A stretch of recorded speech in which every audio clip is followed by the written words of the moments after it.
noches para todos, bienvenidos a Todas las Voces, a este segundo programa del 2024. Y qué semana movida estamos terminando, a nivel político, con dos precandidatos que se dieron de baja. Uno que sigue manteniendo el suspenso sobre su precandidatura y muchos reproches en las internas de los partidos, sobre todo en alguno más que otro. Pero hoy vamos a concentrarnos en un factor que va a ser determinante a la hora de poner el voto en la urna. Y es, ¿qué opinan del gobierno de la calle Pou? ¿De qué lado lo ponen? ¿Del lado del éxito o del lado del fracaso? Y si en casa pueden pensar en 5 años en un gobierno, como en la vida, hay éxitos y fracasos. Pero ¿qué pesa más? ¿Qué pesa más al día de hoy para los uruguayos? Vamos a poner esto sobre la mesa de debate y vemos el disparador. El fracaso del modelo es el problema. Un fracaso.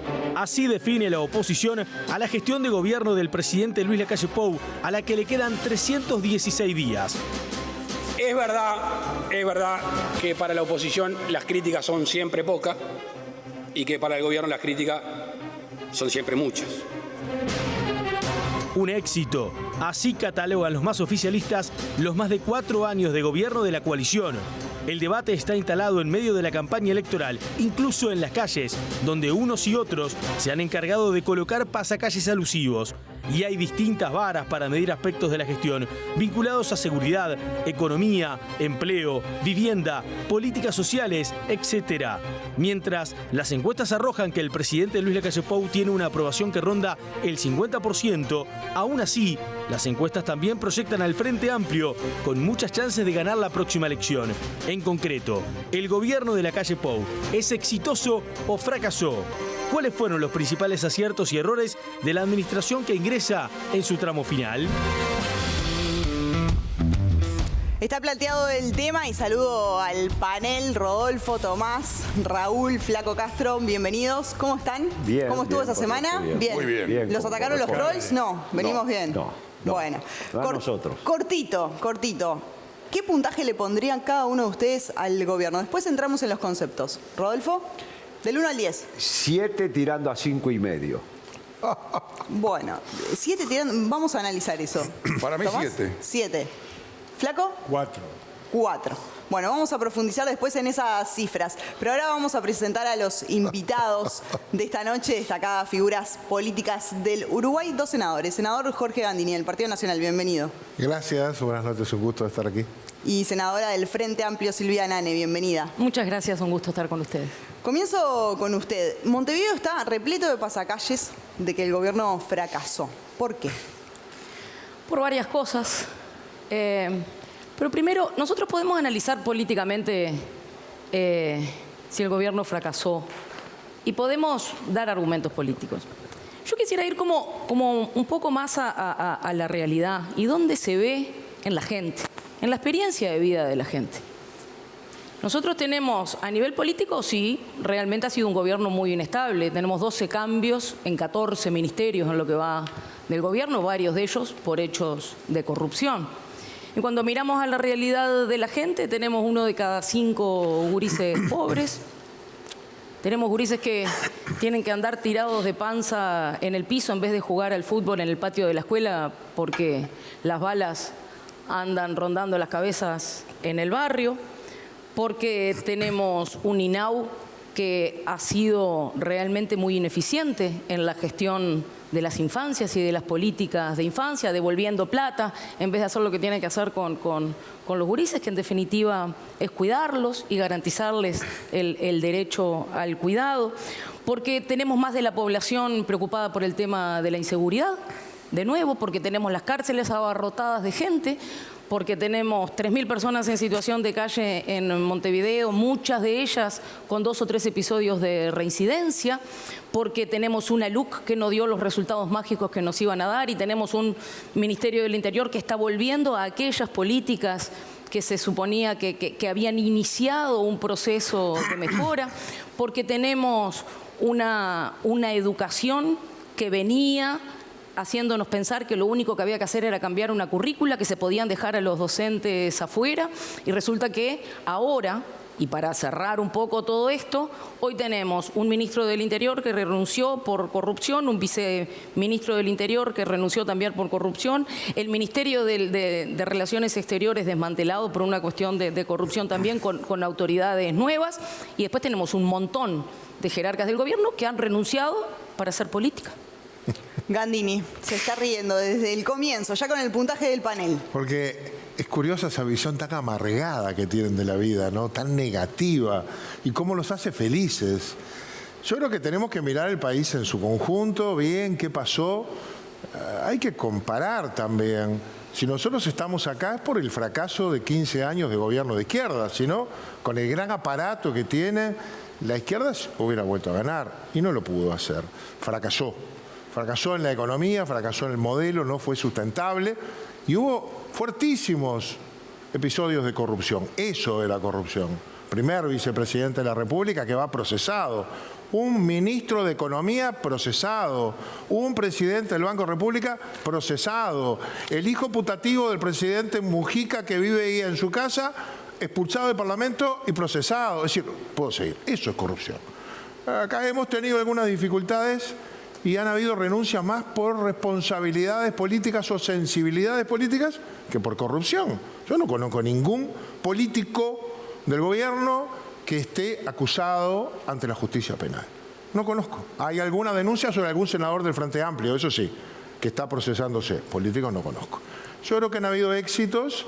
En materia económica, transformamos el desempleo del gobierno anterior y el desempleo de la pandemia en más empleo que antes. Hay recuperación del salario después de una caída, pero estamos mejor que antes, igual que de las jubilaciones. Le entramos a la reforma educativa, Mujica había dicho educación, educación, educación.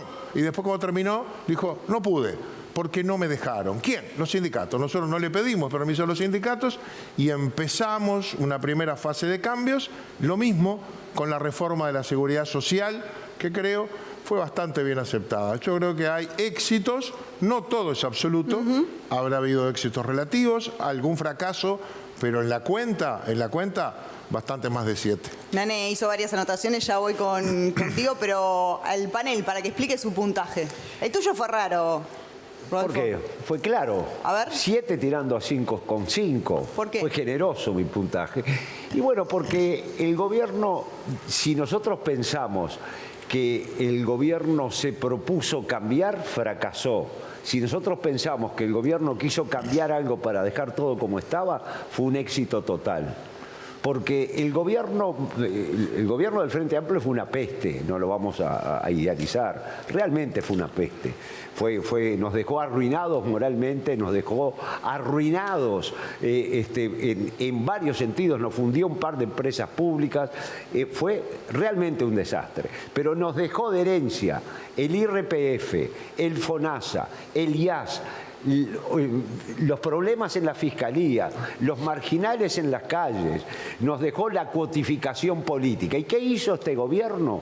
Mantuvo el IRPF, mantuvo el FONASA, mantuvo el IAS, mantuvo los problemas en la fiscalía y duplicó los marginales en las calles. Usted decía recién, Viviana, que estaba repleto de situaciones el país. Bueno, el país está repleto de marginales en las calles. Entonces, este gobierno actuó con la política del entreguismo y el continuismo. Es como estar con el Frente Amplio, pero con gente de corbata. Bien, vamos a ir después a algunos conceptos que dejaste sobre la mesa que están picantes. Raúl. 4 lo asocié al puntaje para aprobar o desaprobar en el liceo. Yo tengo un hijo liceal. Y 4 es regular. Te la llevas a examen. Te la llevas a examen, no pasás. Y el examen va a ser en noviembre, o en octubre. Pero yo lo que creo realmente es que depende de si es éxito o fracaso del lugar que te pongas para mirar. Si tú miras la sociedad de abajo para arriba, creo que es un fracaso estrepitoso. Si la miras de arriba para abajo, ganaron más los Maya Oro, ganaron más los Maya Oro. Pero hay mayor pobreza infantil, hay mayor pobreza en general, hay mayor violencia en la inseguridad, porque no es la misma inseguridad de hace 5 años, es una inseguridad mucho más violenta. Ahora uno Ve nada más la cantidad de asesinatos y de la cantidad de gente que ni siquiera se anima a ir a hacer una denuncia. Por justamente eso, por toda la corrupción que hay por todas las capas de la sociedad. Entonces, regular, soy bastante generoso. Bien. ¿Tomás? Bueno, uno dice éxito o fracaso de un gobierno. A mí la palabra fracaso no me gusta, porque fracaso quiere decir que ha fracasado el país. Y yo creo que el país y un país que fracasa, las cosas están muy mal. ¿Qué se evalúa para saber si un gobierno es exitoso o un gobierno ha fracasado? Se evalúa la política económica, se evalúa la seguridad, la educación. Los analistas y estudiosos del tema dicen que se evalúa otra cosa. Se evalúa cómo el gobierno y el presidente ha ejercido el poder. Ese es un instrumento clave. El poder es el instrumento clave de funcionamiento del gobierno y del país. ¿Y la gente qué es lo que evalúa? El gobierno, el poder, el presidente, ¿cómo ha actuado? ¿Se ocupó de los temas que a mí me preocupan? ¿Me solucionó problemas? ¿Tiene empatía? ¿Sabe lo que pasa en el país? ¿Ha buscado las soluciones que necesitamos como ciudadanos? En este caso, yo puse 7 como calificación para el gobierno porque yo creo que el ejercicio del poder que ha hecho el presidente Lacalle Pou, el poder es una cosa fascinante, podemos hablar de eso en otro momento.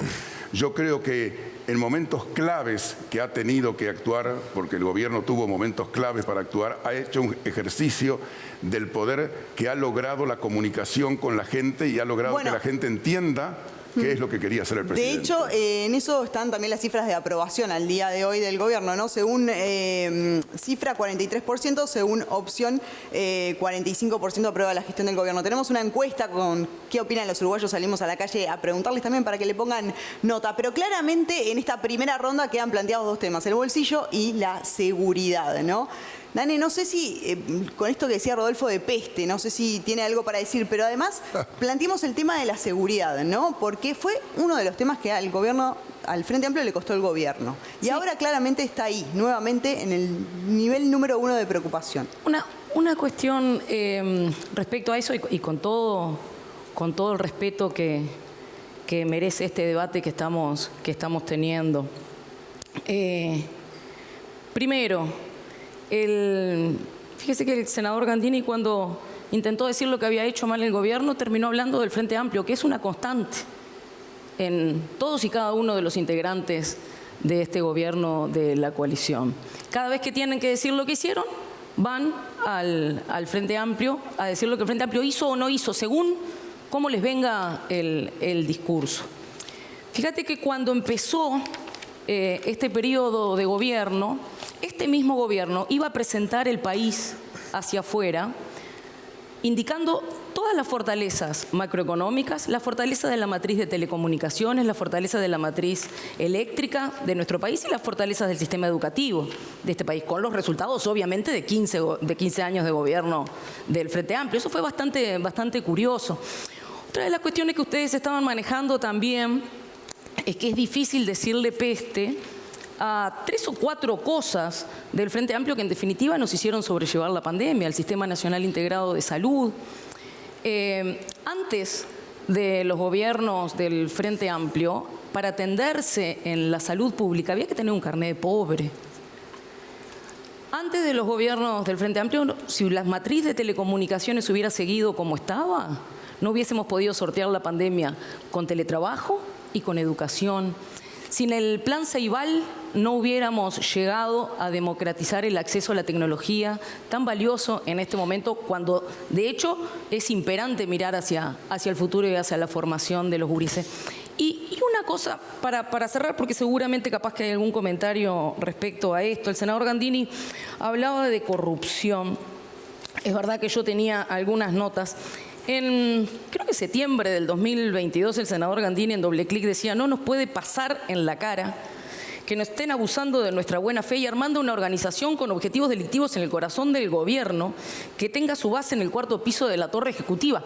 Claro, después nos enteramos que no solamente pasaban cosas en el 4º piso, sino que pasaban cosas también en el piso 2, donde la vicecanciller tenía que entrar por el garage y ver qué era lo que iban a hacer para destruir unos documentos que involucraban a personas importantes del gobierno en una especie de confabulación para ir a ocultar la verdad al Senado de la República en una interpelación. Por lo cual, en todo este contexto, aquella frase del actual presidente de la República de conmigo duerman sin frazada, lo que está pasando es que hoy estamos todos tapados hasta las orejas sin saber por dónde va a venir el próximo escándalo. Landini. Y yo me iba a ir a hablar de los éxitos, pero bueno, algunas alusiones me obligan a recordar acá que mejor no se hable de corrupción. Yo no tengo más remedio que comparar, porque si no, recién Nane comparaba con los gobiernos anteriores al Frente Amplio, hace 15 años o más atrás. No, yo lo comparaba con el de usted. Sí, no, con su gobierno, con el cual asumimos usted parte. la fibra óptica, cuando asumimos... No estaba comparando, le estaba respondiendo al señor. Entonces, no hablen de corrupción. Y no hablen de corrupción en la torre ejecutiva. Porque pero entonces yo tengo que hablar... Yo tengo que hablar del aval de Pluna, del señor propietario de Buquebús arreglando con el presidente, nada menos que con el presidente de la República. Y eso está aprobado. No es ver quién rompió un documento. Eso fue un escándalo. Un caballero de la derecha, se cambió el nombre, hubo una confabulación que nos costó millones de dólares y la única empresa pública que cerró en este país no la privatizó la derecha, la cerró la izquierda. Por episodios de corrupción, eso es corrupción de verdad. Podemos hablar de Casayago, podemos hablar de otras cosas que todavía están pendientes. Yo creo que no va por ahí. No quiero entrar ahí, de verdad, porque vamos a aburrir a la gente.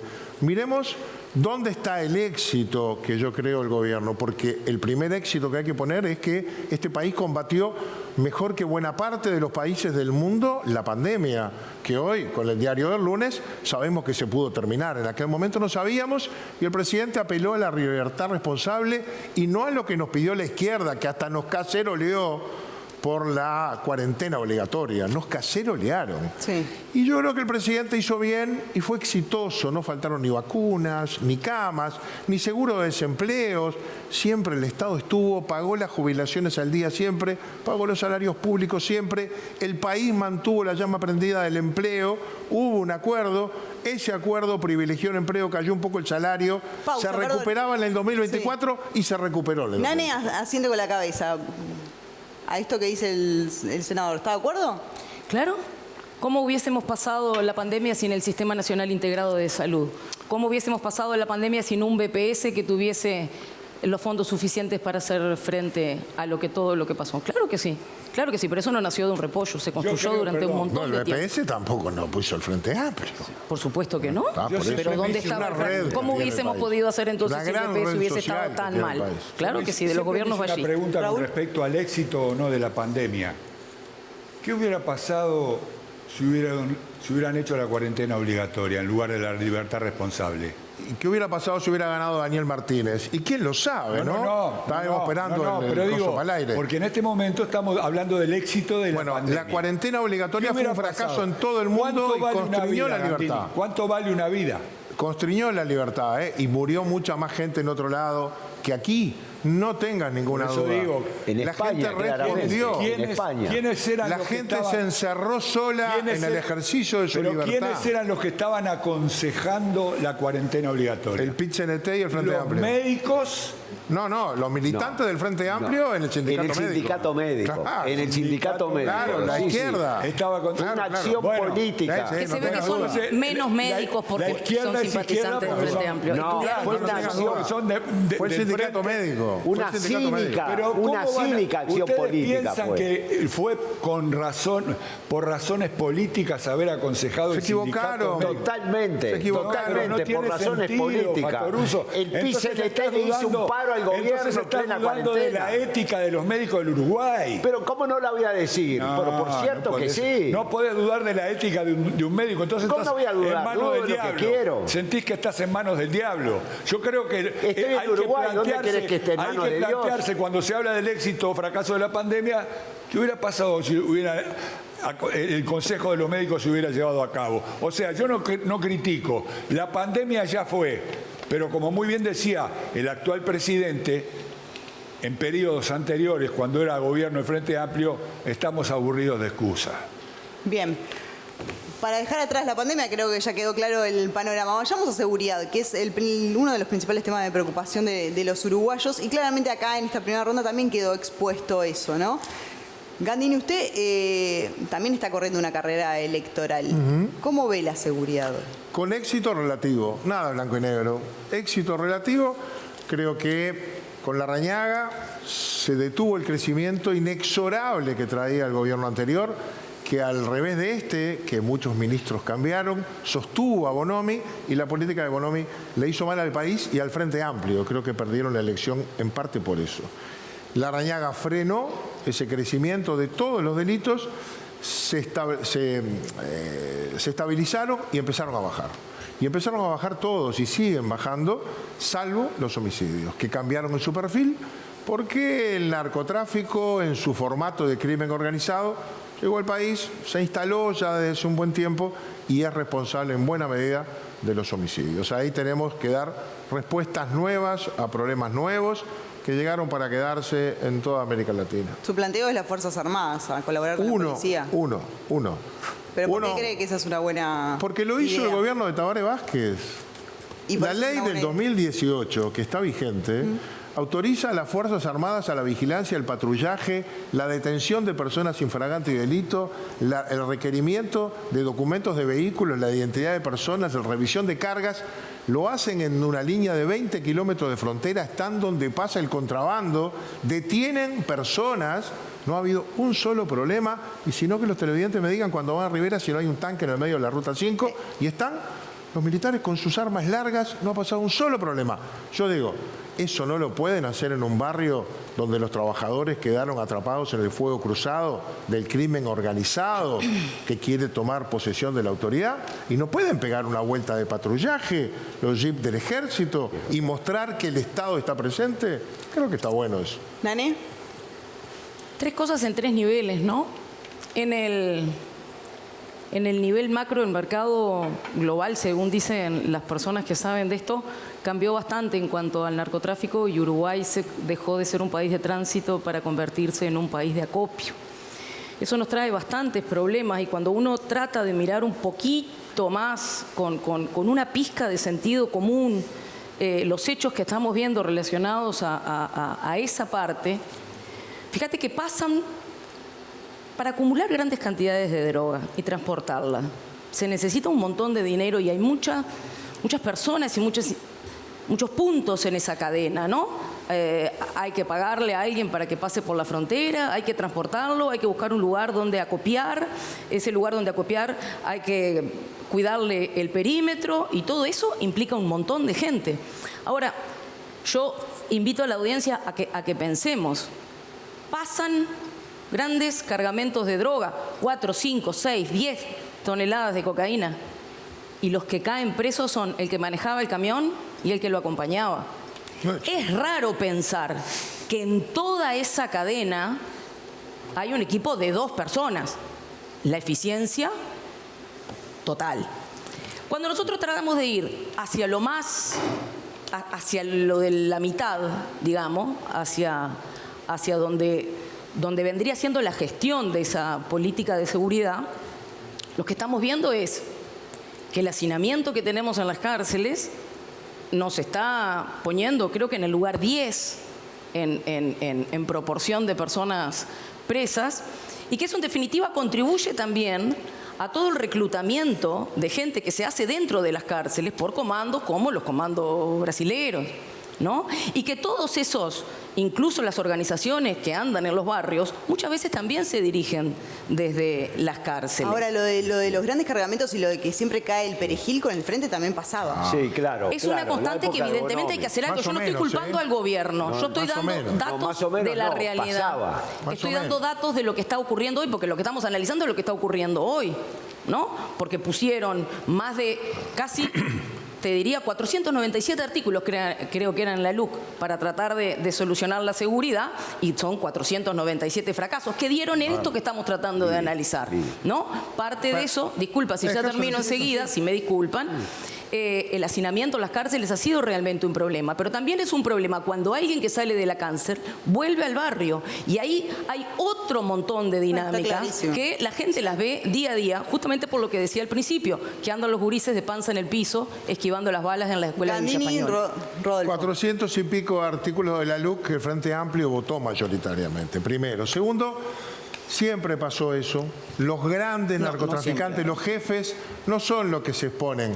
Pero en Uruguay cayó Moravito y se escapó por la ventana. Era de los grandes, ¿eh? Y González Valencia dormía con Somier y Satelital en la Republicana e iba a encontrarse con la excusa de la visita conyugal con el otro capo narco en la cárcel central Moravito y tenían hasta un teléfono satelital. O sea, vamos a hablar en serio. Es un tema bien grave y bien complejo. Uruguay es lugar de tránsito y quizás de depósito. Pero ¿sabe cómo lo recibimos? Sin un radar, sin un escáner y sin una lancha para controlar. Bueno, los escáneres nos los vienen prometiendo desde hace años. Vino uno en el gobierno del Frente y justo se cayó en el puerto. Y hace 3 años que estamos esperando que arreglen los radares y que venga un escáner nuevo. Está bien, en mayo viene, pero así lo recibimos. Y bueno, fuera. Hace 3 años que están gobernando y todavía no tenemos escáner. Ya venía. Hablemos de desastre. Yo cuando decía peste decía por estas cosas, entre otras cosas. ¿Por qué? Porque la política de seguridad desastrosa empezó con José Díaz, con el primer gobierno del Frente Amplio, que abrió las cárceles, que consideró a los delincuentes como víctimas de la sociedad, que consintió el delito, que estimuló el delito. Ahí empezó un problema que este gobierno no supo resolver. Se agravó porque este gobierno en muchos aspectos tiene el ademán continuista, porque no tuvo, cuando hizo la LUC, no tuvo el coraje de ir a fondo con la reforma del sistema penal. En un país donde los delincuentes tienen celulares en las cárceles, estamos en un país regalado constantemente. Lo que yo no le perdono a este gobierno, el 5,5 tirando a 5 que le estoy poniendo, es porque hizo continuidad respecto de la política de seguridad. No ha cambiado nada y se agravó justamente porque no ha cambiado, por la propia inercia del delito. Tomás. Miren, la seguridad es el problema más grave que tiene Uruguay. Lo tiene este gobierno, lo tendrá el próximo gobierno. ¿Por qué? Porque es un momento diferente que está viviendo el mundo. El enemigo es muy poderoso, crimen organizado y narcotráfico. Para la seguridad tiene que haber una política de Estado, porque el enemigo es muy poderoso. Si el enemigo ve dividido al Estado, la oposición, los ministros, cada uno con diferente opinión, se siente todavía con mayor potencia. Además, fíjense una cosa, la seguridad es una situación integral, que este gobierno no lo ha encarado así. Ustedes saben, no hay una sola seguridad, hay 3 seguridades. La seguridad pública, la seguridad que tiene que ver con la policía, los radares, que tiene que ver con la prevención, que tiene que ver con la Guardia Republicana. Esa es la seguridad pública, prevención y combate del delito. Después está la seguridad ciudadana, que tiene que ir junto con la seguridad pública. ¿Qué es la seguridad ciudadana y la seguridad humana? ¿Cómo vive la gente? Claro. La gente tiene que tener buena iluminación, buenas calles, tiene que tener buen contacto cercano a su barrio, con quien hablar cuando está en dificultades. No lo tenemos. Independientemente de las cifras que bajaron, que subieron, hay en el país una sensación de inseguridad. Miren, la inseguridad nos preocupa a todos los uruguayos. Por eso yo incluso diría... para los uruguayos hoy. Hoy es el principal problema, pero no, termino con una cosa. Dale. No debería discutirse en la campaña electoral. El próximo gobierno debería decir asumo y política de Estado, porque el enemigo es muy peligroso. Si no es eso, el próximo ministro del Interior tampoco va a poder solucionar el tema. Raúl. Yo creo que todas las opiniones están dadas en este momento desde adentro del castillo. A ver. ¿Cómo es eso? Claro, tanto el gobierno del Frente Amplio como el gobierno del Partido Nacional y de la coalición tienen políticas de seguridad basadas ideológicamente en mirar la sociedad desde adentro del castillo. Yo les recomiendo un libro de César González, un poeta y escritor argentino que tiene 25, 26 años, que estuvo preso desde los 16 a los 22 por un secuestro extorsivo. El niño resentido se llama, y cuenta la vida de los pibes en la Villa Carlos Gardel y cómo les ofrecen, como en una vidriera, todas las tentaciones de la sociedad, que está hecha para unos pero se distribuye esa vidriera entre todos y algunos no llegan. Y como a los 14 años la única salida que le plantean los amigos para alcanzar eso es agarrar un revólver, y si no agarran un revólver, agarrar una escopeta, y si no salir a matar con un cuchillo para poder sobrevivir. Yo creo que tenemos que mirar la solución de la inseguridad mucho más desde los problemas sociales que provocan esa inseguridad que desde la cuestión punitiva. No es pegándole más fuerte a un hijo que se lo va a hacer andar por la senda. Me faltó un tema, agregar a lo que dije yo. Para combatir la inseguridad, la pobreza. Vamos ahora, pero tenemos que también escuchar la voz de la gente en todas las voces. Una sola cosa. La industria de la disculpa no funciona. Eso fue lo que usó José Díaz y así estamos. La industria de la disculpa. ¿La sociedad es culpable? No, la sociedad no es culpable. La sociedad tiene que proveer la seguridad para las personas decentes, la tiene que proveer, y para los delincuentes también la tiene que proveer. La estructura económica de la sociedad es la culpable. No, bueno, pero con eso justificás la revolución y la violencia. No la revolución, no, yo no estoy hablando de violencia, yo estoy hablando que hay una injusticia. Estás disculpando. ¿Cómo la solucionamos? Esos son otros López. No es el tema de él. Además, vi que el disparador es la industria de la disculpa. Éxito, fracaso. Y estamos hablando más del Frente Amplio que de la coalición. ¿No? Porque el Frente Amplio va de fracaso. Es el Frente Amplio que incorporó el discurso del fracaso. Pero es diferente acá esto. Vamos a ver qué opina, justamente antes del reclamo del Flaco Castro, qué opina la voz de la gente ahora en todas las voces.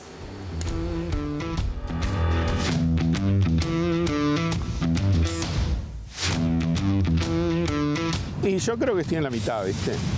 5. Sí. Falló mucho con la inseguridad, no hay duda, ¿viste? Y es fundamental. Y la parte económica se siente también. 1, definitivamente. No estuvo a la altura en ninguna de las situaciones y muchos casos de corrupción dentro del gobierno y esperemos que en algún momento dé explicaciones sobre eso. Un 10. Lo veo que hizo las cosas bien, gestionó las cosas bien, del principio. Y yo lo pondría en un 5, capaz. ¿Por qué? Yo creo que hubo un montón de cosas que se prometieron que nunca se hicieron. 8. Porque tuvo muchas dificultades, muchísimas, que no estaban planteadas en su momento de iniciar y las supo sortear, me parece que de la mejor manera posible. Un 5.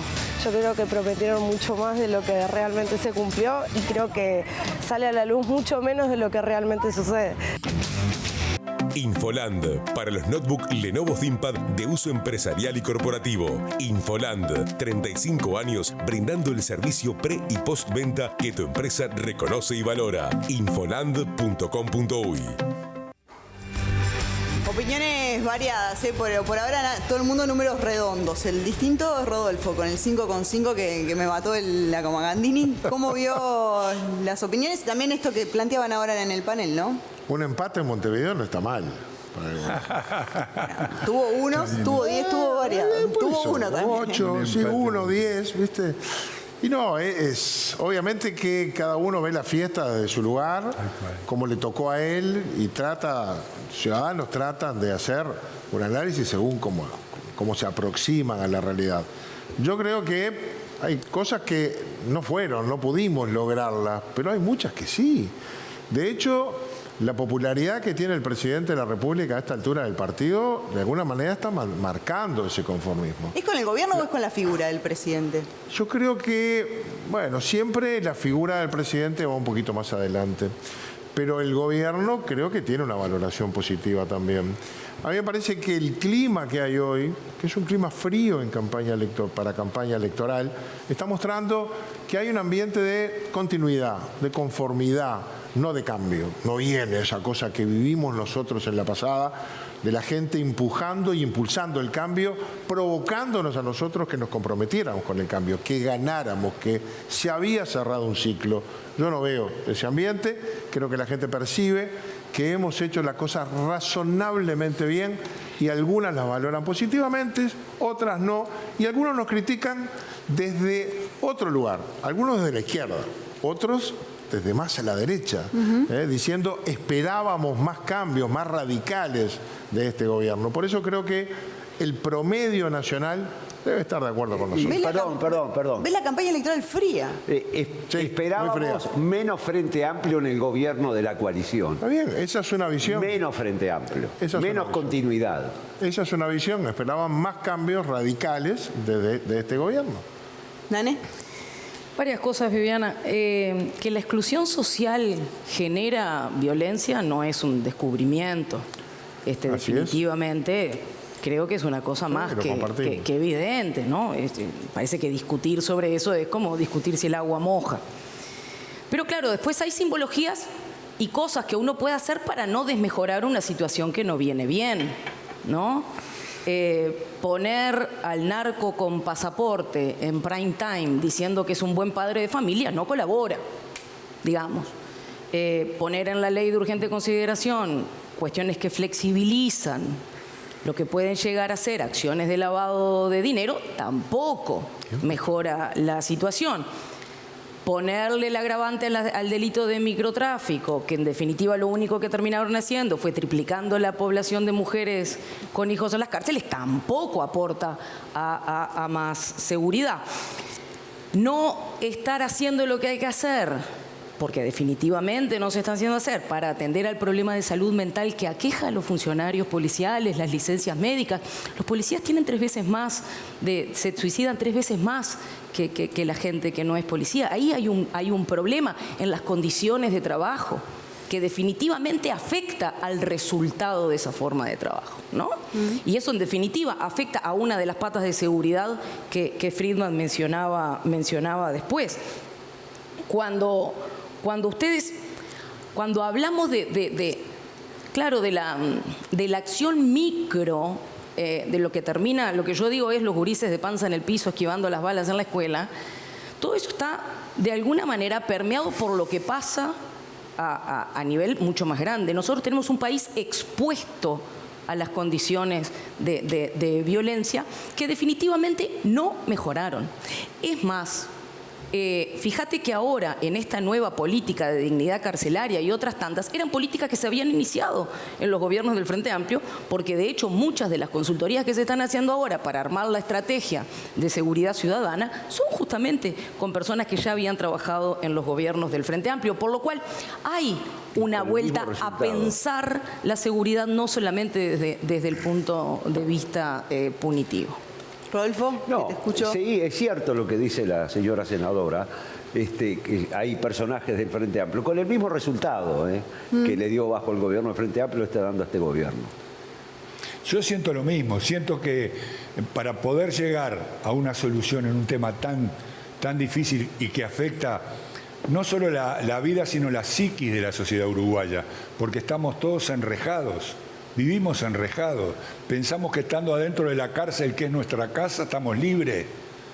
Yo me crié en un barrio de Jardines, donde cuando uno salía a tomar mate a la puerta, lo único que podía encontrar era el compañero, el amigo, el vecino, la vecina, y eso se terminó y tenemos que ser conscientes que lo que vivimos ahora, viví el narco brasilero que en la carta dice: en una cárcel con 40 millones de dólares, yo vivo en un hotel.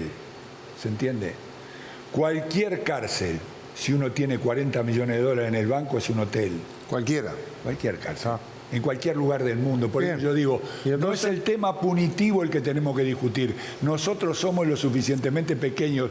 Yo creo y le reclamo al gobierno que venga como para poder combatir desde lo estructural y no tentar a los pibes de estos aparatitos, y cuando quieren lo que quieren no lo pueden lograr sino por la fuerza, en este mundo que vive en la prehistoria, en donde vale más la fuerza que la razón. Jorge, sobre esto que decía el flaco. Yo también viví ese país, pero se fue y no va a volver. Ese mundo no vuelve más. Jugábamos a la pelota, poníamos 2 piedras a la calle y los autos paraban, sí. Pero ahora los gurises andan con el celular y a la calle mejor que no salgan. Yo no voy a discutir eso porque no tiene sentido mirar con nostalgia a ese país. Hoy tenemos otra realidad y sobre ella tenemos que actuar.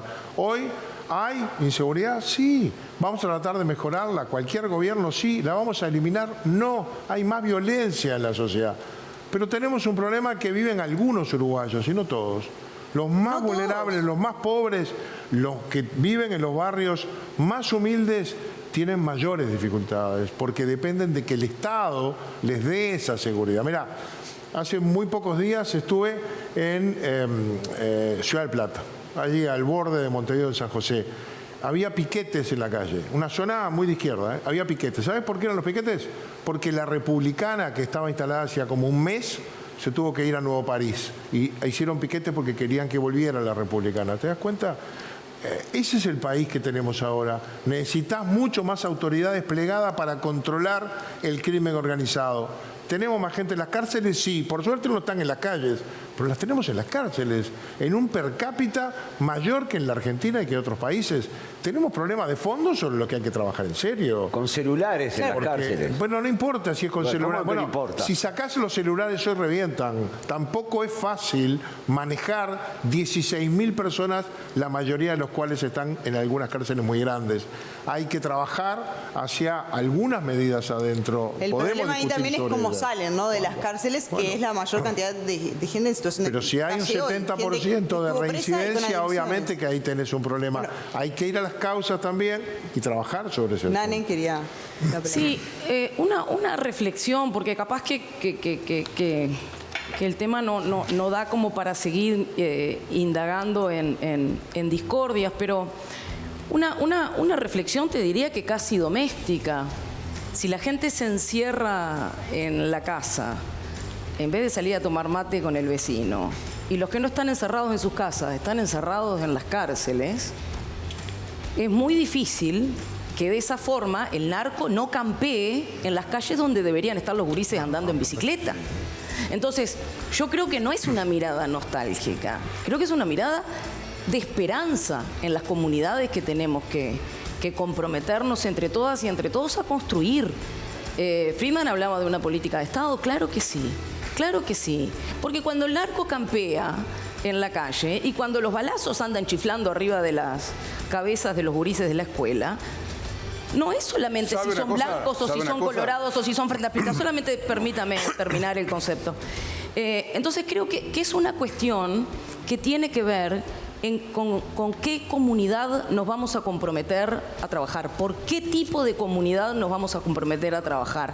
Y creo que ahí está el meollo de la cuestión, donde definitivamente tenemos que poder trabajar por comunidades muchísimo más integradas que las que tenemos hoy. Está sonando la música, hay que ir a la tanda y a la vuelta venimos con las preguntas cruzadas. Nane le pregunta a Gandini, Gandini a Nane. Las pensaron, me imagino, ¿no? Vienen con trencito. Al regreso venimos con esto y también con el panel que quedó pendiente una vuelta.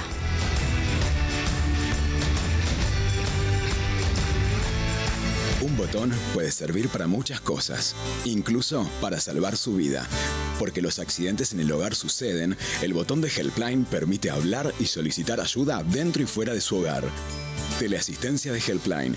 Seguridad para el adulto mayor, tranquilidad para toda la familia.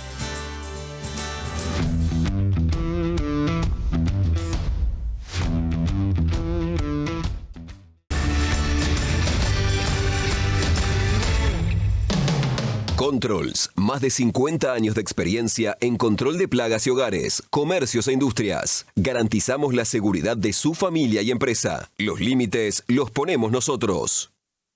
Qué bueno que tus seres queridos te acompañan siempre que pueden. Y qué bueno que cuando no pueden, Acompaña los cuida a todos. Por una sola cuota mensual, padres, hijos y abuelos están cubiertos. Acompaña. Informate en acompaña.uy o llama ahora 0800 8939. Acompaña. Enfermeros que te cuidan.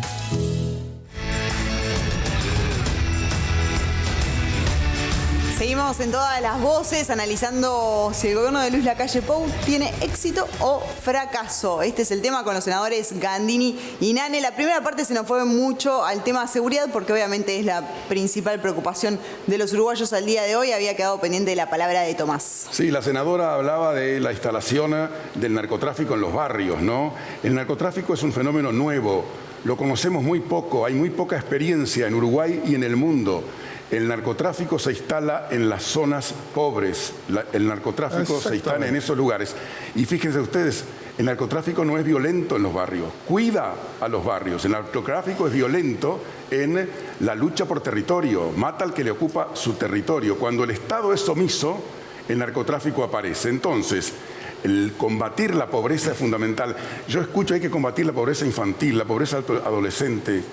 No se puede combatir la pobreza infantil, la pobreza adolescente. Hay que combatir la pobreza. Muy bien. Porque miren ustedes, ¿saben algo? Los niños esos pobres nacieron en lugares pobres. Tenemos que solucionar el problema de ese entorno pobre, de esa familia pobre. Y a mí me da una gran bronca, perdón decirle a ustedes, que en Uruguay tengamos todavía pobreza, niños pobres. En un país rico exportamos alimentos. Ese es el gran desafío que tenemos los uruguayos, no el gobierno. La responsabilidad que tenemos, la pobreza que afecta a familias pobres, que afecta a los niños y a los adolescentes, y ahí se pone el narcotráfico. ¿Nane? Sí, señor. No solamente en los lugares pobres, pero claro que es así. Los niños pobres nacen en hogares pobres. Y nosotros tenemos un tema bien importante allí como sociedad para entender, que cuando un niño o una niña nace, está condicionado según el lugar donde nace y la responsabilidad del Estado, porque es en definitiva la organización que nos hemos dado como sociedad, tiene que actuar sobre eso, porque las dependencias biológicas son las mismas, nazca donde nazca, pero lo que tenemos que achicar son las dependencias sociales. Los primeros 1000 días son fundamentales. Sí, señor, exactamente. Entonces tenemos que apuntalar, sí, a esas familias, y también tenemos que cuidar y garantizarle a esos gurises el derecho a vivir en familia. En este año, en INAU, el ingreso de niños y niñas y adolescentes a INAU por causal pobreza se duplicó respecto a años anteriores. De unos 800 gurises y gurisas que ingresan a INAU por año, y eso quiere decir que están entrando unos 160 gurises. ¿Por qué? Porque sus familias son pobres. Entonces, claro que sí, la falta de seguridad alimentaria provoca que el cerebro se desarrolle diferente. Hay un montón de cosas que hay que saberlas, pero hay que empezar a solucionarlas de una vez. Y yo estoy completamente de acuerdo, es un compromiso de todas y de todos. Demoramos mucho tiempo, senadora. El país demoró mucho tiempo con este tema. Bueno, recuerde, por ejemplo, que partimos en los gobiernos del Frente Amplio de un 40% de pobreza, ¿no? Nos lleva a un tema muy de fondo, la pobreza. 20% de pobreza infantil, 18-19% de pobreza entre los jóvenes. Cuando te pones ahí y cruzás con educación, ves que el abandono escolar, la deserción, se da mucho más entre los jóvenes pobres. Y cuando mirás y lo cruzás con empleo, vas a ver que el desempleo de los jóvenes es mucho más grave entre los jóvenes menos educados. O sea, cuando los jóvenes son menos educados y vienen de hogares más pobres, tienen más dificultades. Estamos estigmatizando la pobreza para mí. No estamos estigmatizando nada, estamos poniendo donde tenemos el problema. No, porque yo creo a ver, que los que hacen el negocio déjame de la terminar, droga no déjame viven terminar. en los barrios pobres. Claro que No es solo un tema de la droga, es un tema cultural también, muy fuerte cultural.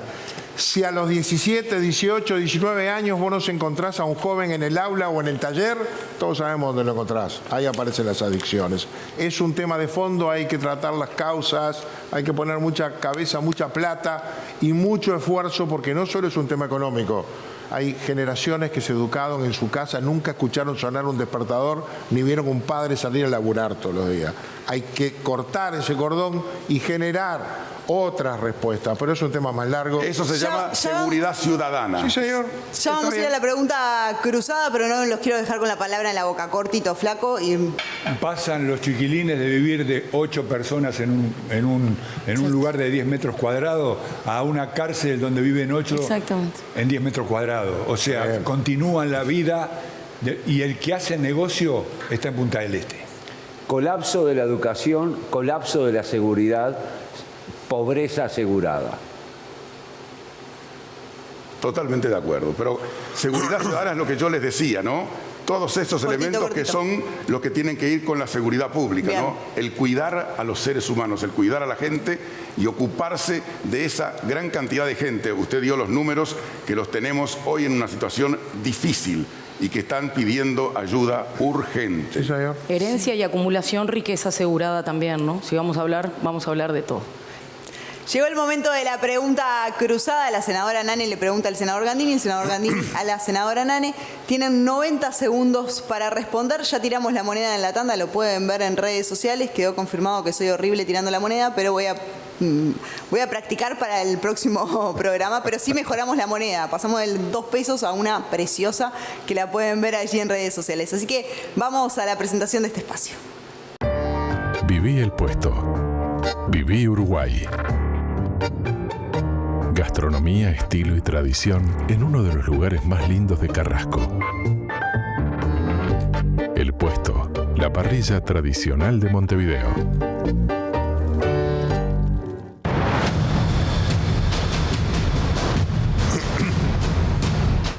Y arranca el senador Gandini por la monedita que tiramos. Pregunta y Nane tiene 90 segundos para responder. Yo considero que fue un éxito la reforma de la seguridad social. Hoy el PIT-CNT y una parte del Frente Amplio quieren una reforma constitucional, que yo creo va a juntar las firmas, para derogar eso y para derogar la reforma del 96. Van contra la SAFAP y van sobre todo contra el ahorro individual. Carolina Cose, que es la candidata de Nane, firmó. Nane, ¿está de acuerdo con derogar, o mejor dicho, con apoyar esa reforma constitucional? ¿Nane firmó la reforma? Nane firmó, Nane está de acuerdo con ampliar el debate.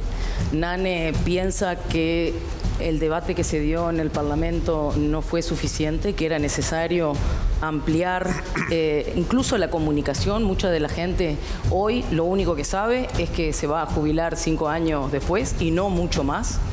Y el tema de las AFAP está desde 1996, ¿verdad? En el gobierno anterior del Partido Nacional. Mire, si usted me pregunta si estoy de acuerdo con las AFAP, no estoy de acuerdo con las AFAP, pero el Frente Amplio decidió respetarlas. Lo que pasa es que lo que ahora estamos discutiendo es otra cosa. Lo que ahora estamos discutiendo es si la gente va a tener la posibilidad de definir y de poder dar un debate más amplio respecto a esta reforma que es espantosa, ¿no? Esta reforma que sube la edad al barrer sin considerar las condiciones de vida en las que la gente llega.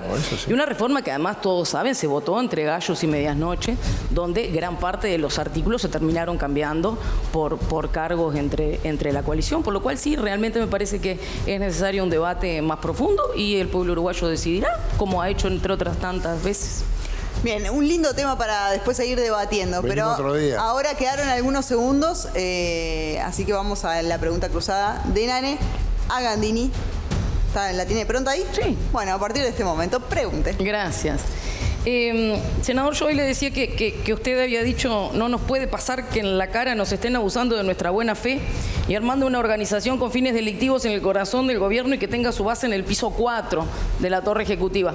¿Les pasó lo del piso 4? ¿Les pasó lo del piso 2? ¿Se destruyeron o no se destruyeron documentos? ¿Qué evaluación hace de esos 2 incidentes que además pasaron justamente, como usted decía, en el corazón de la torre ejecutiva, en el piso 2 y en el piso 4? Que no nos pueden pasar. Hay cosas que no pueden pasar. Ahora, de ahí a decir que eso es corrupción en el gobierno, es alejarse de lo que pasa después en la realidad. No fue corrupción. No, en el gobierno no. A ver, hay algún cónsul, hay algún funcionario, hay algún policía. Yo no conozco ningún político, cargo, ministro, cargo de particular confianza, implicado en ningún acto de esta naturaleza. Hay alguna parte en proceso, en el tema Astesiano está cerrado, punto. Quedaron otras cosas abiertas que nunca sabremos, pero no nos implican a nosotros. Pero no creo que esto sea para adjudicarle al gobierno corrupción. Creo que hubo errores y los asumió el propio presidente de la República. Pero me parece que no es un tema comparable a otros episodios de corrupción que tenemos que ser muy cuidadosos de que no se vuelvan a repetir. Bien, cumplieron con el tiempo, no se interrumpieron, así que bien, un éxito. Pero plantearon. Pero nos quedamos con ganas. Sí, vamos a seguir con este tema, porque plantearon 2 temas muy interesantes. Reforma de la seguridad social, corrupción, que ya lo tuvimos planteado de alguna manera en la primera parte del programa. Entonces, porque me quedó una duda a mí, porque Carolina Cose todavía no definió. Dijo que está analizando con los técnicos que le están... Carolina lo que dijo es el que se precipita, que además lo dice bastante a menudo. Pero entonces usted sí está convencida. Digo porque es una persona muy cercana. Yo firmé. A vos. No, pero ella también firmó, digo, Claro. a partir de ahora. A partir de ahora hay que ver si están las firmas o si no están las firmas y qué es lo que va a pasar. El que se precipita, se precipita. Bien, repite lo mismo que Cose. Raúl, ¿vos cómo ves el tema de la reforma de la seguridad social? Yo creo que la seguridad social, la reforma de la seguridad social no la conozco en detalle como para opinar si está bien, si está mal, si está regular. No me he dedicado todavía a estudiarla como tal. Pero sí pienso que está mal estructurado el sistema jubilatorio porque debería ser mucho más específico con respecto a las diferentes profesiones. Yo creo que hay gente que merece jubilarse a los 50 años y hay gente que puede trabajar hasta los 80. Depende del trabajo que está haciendo. Yo creo que tendría que tener la gente la posibilidad, si le gusta mucho su trabajo, en jubilándose en etapas, por ejemplo. Uno podría jubilarse a los 50 años y terminar de cobrar lo que le corresponde de jubilación a los 70, ¿me explico? Porque creo que eso facilitaría mucho más la justicia de la seguridad social. Rodolfo. El Banco de Previsión Social es uno de los grandes problemas que tiene este país, histórico, estructural. No debería existir. Toda reforma que tienda a acotar la perniciosa influencia que tiene esa institución en la vida de la sociedad, en el derecho de la gente que trabaja, debería ser acotada. Obviamente que las reformas tibias ayudan, pero no resuelven. Estamos en un país que privilegia la tibieza y que es capaz de convivir con el Banco de Previsión Social como si conviviera con un amigo, siendo que es un enemigo claro del trabajador. Tomás. La seguridad social es otro tema clave para el país. El gobierno aprobó una reforma de la seguridad social que es un primer paso. No está el tema resuelto ni nada que se parezca. Tenemos un país con 700.000 jubilados, con una situación muy compleja. Por suerte es un país que tiene el compromiso político de todos los partidos de que las jubilaciones y las pensiones se pagan todos los meses. Esta reforma que propone el PIT-CNT no tiene el aval de prácticamente ninguno de los economistas más importantes del país. Es muy peligrosa para el futuro de la estabilidad de un sistema, de que los jubilados sigan cobrando todos los meses. Incluso quien pudiera ser el futuro ministro de Economía de Yamandú Orsi Odone dice peligrosísima. Obviamente este va a ser un tema que le vamos a dedicar todo un programa, y van a poder profundizar, pero nos tenemos que despedir de ustedes. Quiero un comentario final y tengo una preguntita para cada uno. Gandini no habló de la reforma de la seguridad social y además, ¿usted en algún momento evaluó bajar su candidatura? Le digo porque fue una semana de bajas esta. ¿O sigue ahí firme? ¿De dónde sacas eso? No te lo estoy es una preguntando. candidatura legítima, representativa de la corriente del partido y no se mide antes cuál va a ser el tamaño. Veremos después. Yo sigo, yo puedo. Bien. Lo tuve claro cuando empecé este camino, lo difícil que iba a ser. Los carnavaleros no aflojamos. Los carnavaleros no aflojamos. No nos bajamos. No nos bajamos ni del tablao. Ahí va. Pero pará, déjame decir algo de la seguridad social. Breve. Esta reforma va contra el ahorro individual, no tiene la palabra FAP en ningún lado, va contra el ahorro de los trabajadores que han hecho 1,5 millones de trabajadores, tienen 22.000 millones de dólares que se los confisca el sistema y lo pasa al régimen de reparto. Eso es lo esencial. Y si se aprueba, al otro día se cae la caja bancaria, la profesional y la notarial. Lo invitamos al programa de seguridad social. Invítame porque he invitado a debatir a Abdala del PIT-CNT y no quiere. Bien. Este es un tema que hay que debatir. Lo volvemos a invitar. Nane, para terminar, si quiere hacer un comentario y una pregunta. Se lanzó Spot hace algunos días. Uruguay vamos al frente. El humo ya se termina. ¿Qué es el humo? Y el humo, yo empecé hablando de la falta de transparencia de este gobierno. La falta de transparencia que está dada porque todavía no sabemos quién le dio el pasaporte a Marcet, porque todavía no sabemos lo que pasó en el piso 2 de la Torre Ejecutiva, ni en el piso 4 de la Torre Ejecutiva, ni qué pasó con las 50.000 viviendas, pero lo que sí sabemos es que algunos cabildantes tienen viviendas, y eso es la falta de transparencia que trae el humo. Muy bien, muchísimas gracias. Se terminan, seguro que sí. Muchísimas gracias a ambos por acompañarnos el día de hoy. Gusto. Al panel también, los espero el próximo viernes, ¿no? Absolutamente. ¿Están firmes también como Gandini? Sí. Más firmes que Gandini. Muy bien. Que tengan un gran fin de semana. Muchísimas gracias. Nos volvemos a encontrar el próximo viernes.